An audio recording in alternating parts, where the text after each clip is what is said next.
ජීවිත පරිච්ඡේද විවිධ ආකාරයෙන් ලියවෙනවා. ඒ අතරේ සේරුවිල ගම්මානයේ ජීවත් වන තවත් පවුලක බලාපොරොත්තුවක් වුණේ හිසට සෙවණක්. හරියාකාරව හිසට සෙවණක් නැති නිසාම නොයෙක් දුක්ඛම් කටළුවලට මුහුණ දෙන්නට මේ පවුලේ පිරිසටත් සිදු වුණා.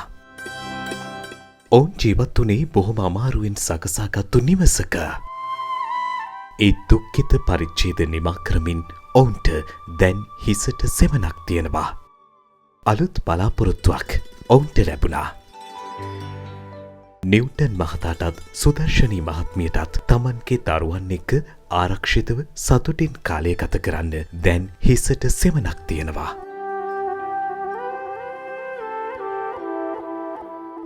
සේරුවිල මංගල රජමහා විහාරාධිපති ශ්‍රද්ධා මාධ්‍යජාලයේ කරු අනුශාසක පූජ්‍යපාද අලුතිනියේ සුබෝධි නාහිමිපාණන් වහන්සේගේ ආශිර්වාදයෙන් සහ ගෞරවනීය වැඩමවීමෙන් මෙම කටයුතු සිදු කෙරුණු අතර පූජ්‍ය බණ්ඩාරවිල මුදිත ස්වාමින් වහන්සේගේ නොමත කැපවීම සහ උත්සාහය මත මෙම කටයුතු යථාර්ථයක් බවට පත් වුණා. සෙවණක් වෙමු සංවිධානයේ ගංගා මෑණියන් ප්‍රධාන නෙදර්ලන්ත ජර්මනිය ඉතාලිය ඇතුළු රටවල වාසය කරන පිරිසකගේ එකතුවෙන් මෙලෙස තවත් පිරිසකට සරණක් වන්නට හැකි වුණා.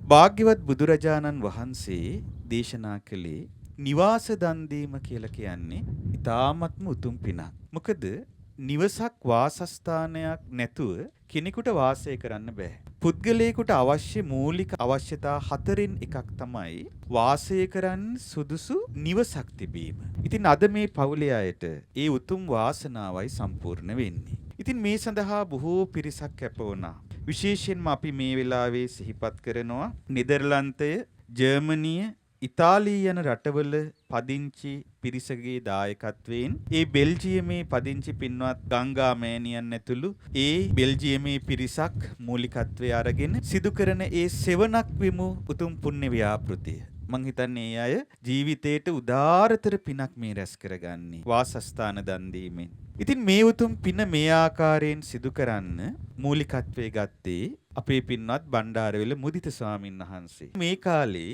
නිවසක් හදද්දී මං හිතන්නේ අමුද්‍රව්‍ය වලටත් වඩා විශාල මුදලක් යන්නේ ශ්‍රමදායකත්වයට. ඒ ශ්‍රමය හරිම අපහසුයි මේ කාලේ ලබා ගන්න. නමුත් මේ ගැන දැනුම් දුන්නට පස්සේ අපේ කල්ලාර් සිවිල් ආරක්ෂක බලකායේ අන්නද නිලධාරීතුමා අපේ කර්නල් WKS රෝහිත විජේසිරි මහත්මයා මේ උතුම් කාර්යයේ බර කරට ගත්තා. ඉතින් එතුමා සිවිල් ආරක්ෂක බලකායේ පිරිස මේ සඳහා යොමු කරමින් ශ්‍රමදායකත්වයේ පූර්ණ වශයෙන් ලබා දුන්නා. ඉතින් ඒ සියලු දෙනාටත් අපි මේ මොහොතේ සිහිපත් කරමින් පින් දෙනවා. නිවසක් හදලා දන් දෙනවා කියලා කියන්නේ ඒක නිකන් ඉන්න තැනක් දන් දෙනවා විතරක් නෙවෙයි. ආරක්ෂාව දන් දීම, ජීවිතය දන් දීම.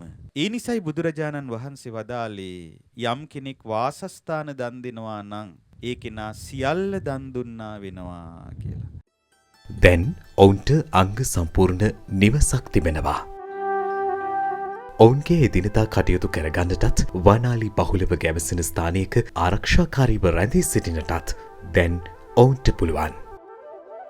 හිසට සෙවණක් දෙන්නට සරණක් වූ පින්වත් මහසඟරුවනත් මේ සඳහා දායකත්වයන් එක්කල සැමත් අප සිහි කරනුයේ පුණ්‍යානුමෝදනා පෙරදැරිවයි.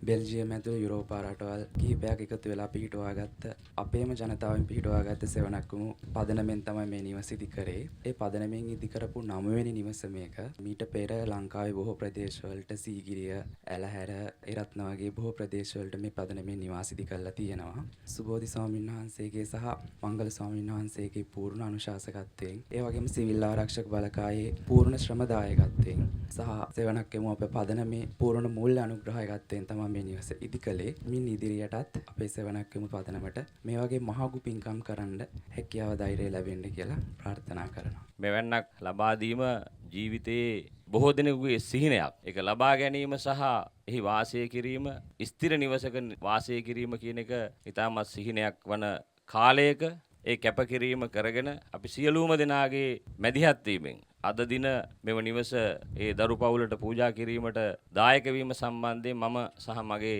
සහෝදර සොල්දාදුවන් සියලුම දෙනා මේකට අවංකාදර ස්තුතිය පුද කරමින් සොඳුරු නිවසක සිහිනය බලාපොරොත්තුවක් කරගත් පිරිසකට එය යථාර්ථයක් වෙද්දී ඔවුන්ගේ සිනහවන් එයට සොඳුරු නිදසුනක්.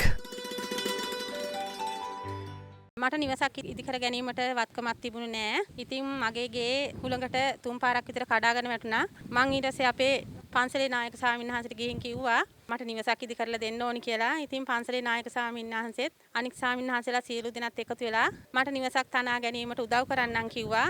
මට නිවස තනා ගැනීමට මුදලින් උපකාර කරේ ඒ ගංගා මෑණියන් ඇතුළු පවුලේ සියලු දෙනා. ඒ සියලු දෙනාටම ගොඩාක් පිං ගොඩාක් ස්තුතියි. ඇත්තටම මට අදාහ ගන්න බෑ. හීනයක් වගේ. ඉතින් ඇත්තටම හරිම සතුටුයි.